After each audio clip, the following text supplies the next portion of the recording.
Mayor ఇంటి మీద ఈ చెత్త తీసుకుపోయి వేపించడము ఇవంతా కూడా గతంలో ఎప్పుడు ఇటువంటి సంఘటనలు జరిగిన పరిస్థితి ఎప్పుడు లేదు. ఎలక్షన్స్ వరకు పార్టీలు అనేటివి ఉంటాయి, కానీ ఎలక్షన్ అయిపోయిన తర్వాత కడప నియోజకవర్గంలో అందరూ కూడా కలిసిమెలిసి ఈ పార్టీ ఆ పార్టీ అనేది ఏం లేదు, కానీ అందరూ కలిసిమెలిసి ఉన్న పరిస్థితే గతంలో ఉన్న పరిస్థితి.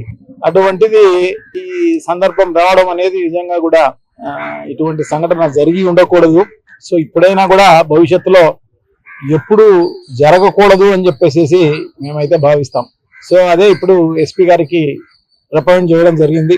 సో అదే కాకోకుండా చెత్త నిర్వహణ అనేది మున్సిపల్ కార్పొరేషన్దే, అదేం దాంట్లో స్థానిక సంస్థలదే.